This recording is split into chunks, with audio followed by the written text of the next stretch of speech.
Thank you, Mr. Speaker, and I thank the distinguished gentlelady, the top Democrat on the House Appropriations Committee, for yielding and for her steadfast leadership on behalf of working families, hard-working American taxpayers in the great state of Connecticut and all across America. Mr. Speaker, I rise today in strong opposition to this woefully inadequate spending bill that fails to decisively address the Republican health care crisis and fails to extend the Affordable Care Act tax credits for tens of millions of Americans. Mr. Speaker, before I say anything further, let me say to our men and women in uniform, to our active duty troops, to our hardworking federal employees, to our civil servants, to our TSA agents, to our Capitol Police, to our staff here in the House of Representatives, to our air traffic controllers, thank you for your service. Thank you for your sacrifice. Thank you for the work that you do on behalf of the American people each and every day. And it's our promise to all of you that we will continue to work hard to make sure that you are treated with the dignity and respect that you deserve. In a year in which the Trump administration has gone after hardworking federal employees relentlessly, including firing more than 200,000 federal employees prior to the start of the Trump Republican shutdown. Republicans control the House, the Senate, and the presidency. Donald Trump and Republicans made the decision to shut the government down, the longest shutdown in American history. Would rather do that than provide health care that's affordable to working class Americans, middle class Americans, and hardworking American taxpayers. All across the country, I'm certain that there are people in America asking the question, where do we go from here? House Democrats have a simple answer. We will continue to fight to lower the high cost of living. House Democrats will continue to fight to address the health care crisis that Republicans have created. And House Democrats will continue to fight to extend the Affordable Care Act tax credits for tens of millions of Americans. This fight is not over. We're just getting started. We'll fight today. We'll fight tomorrow. We'll fight this week. We'll fight next week. We'll fight this month. We'll fight next month. We'll fight until we win this battle for the American people. That's our commitment as House Democrats. And there's only two ways that this fight will end. Only two ways, Mr. Speaker, that this fight will end. Either Republicans finally decide to extend the Affordable Care Act tax credits this year, or the American people will throw Republicans out of their jobs next year and end the speakership of Donald J. Trump once and for all. That's how this fight ends. Mr. Speaker, during this painful Trump Republican shutdown, what we've seen is two different philosophies in terms of how to govern for the American people. The Democratic Party philosophy is clear. We are ready, willing, and able to find bipartisan common ground anytime, any place, to enact spending agreements that actually make life better for the American people. But in order to do that, we need to have partners on the other side of the aisle who are actually willing to find a bipartisan path forward. But what we've seen from Republicans from the very beginning of this presidency is a my way or the highway approach. That's been the Republican philosophy. Jam your extremism down the throats of the American people. That's what we've seen from day one of this presidency. That's the reason why the government has been shut down by Republicans and Donald Trump for the longest period of time in American history. What have we seen from Donald Trump and Republicans during this shutdown? A consistent unwillingness to actually find common ground in order to make life better for the American people. Donald Trump during the shutdown, found the time to play golf week after week after week. Donald Trump found the time to pardon serial fraudsters like George Santos and Rudolph Giuliani. Donald Trump found the time to meet with the Chinese Communist Party. Donald Trump found the time to destroy the East Wing of the White House. Donald Trump found the time to extort $230 million from the Department of Justice so he could line his pockets. Donald Trump found the time to bail out Argentina with $40 billion. Donald Trump found the time to rip away SNAP benefits from 42 million Americans. Mr. Speaker, these extremists are not like us. They're not like us. They have zero interest in fighting hard to make life better for the American people. Their philosophy, my way or the highway, our response, get lost. We're going to continue to fight hard on behalf of the American people.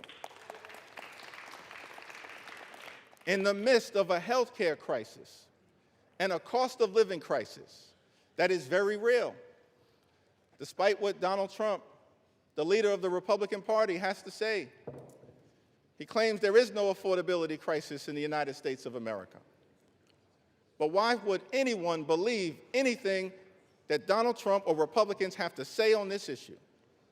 Because throughout 2024, before the election, Republicans in the House and in the Senate and Donald Trump on the campaign trail spent all of their time saying that costs were going to go down on day one. But costs haven't gone down. Republicans haven't done a damn thing to lower the high cost of living. Costs haven't gone down in this country. Costs have gone up. Inflation is on the way up.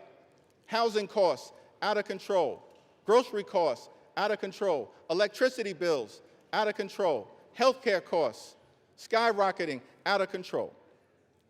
And in the midst of this affordability crisis, seeing this, Democrats said, we've got to fight to make sure that we extend the Affordable Care Act tax credits so that tens of millions of people, working class folks, middle class folks, people in rural America, working class America, small town America, the heartland of America, black and brown communities all throughout America, don't experience premium increases that in some cases will go up by $1,000 or $2,000 per year. In many cases, month after month after month, $1,000 or $2,000 per month, tens of thousands of dollars per year. Unacceptable in this country, the wealthiest country in the history of the world. And this is in the midst of a Republican health care crisis. Republicans enacted the largest cut to Medicaid in American history, ripped health insurance away from 14 million Americans. As a result of Republican policies, hospitals, nursing homes, and community-based health centers are closing all across America, including in rural parts of this great country of ours. And now, because of Republican refusal to extend the Affordable Care Act tax credits, tens of millions of Americans are at risk of being unable to afford to go see a doctor when they need one. In this country, the wealthiest country in the history of the world, it can't be the case that health care is simply a privilege for the wealthy, the well-off, and the well-connected. Mr. Speaker, that's the Republican perspective. We believe as Democrats that health care has to be a right, and a right that's affordable and available to every single American in the United States. That's what this fight is all about. And that's what the fight will continue to be about as we move forward.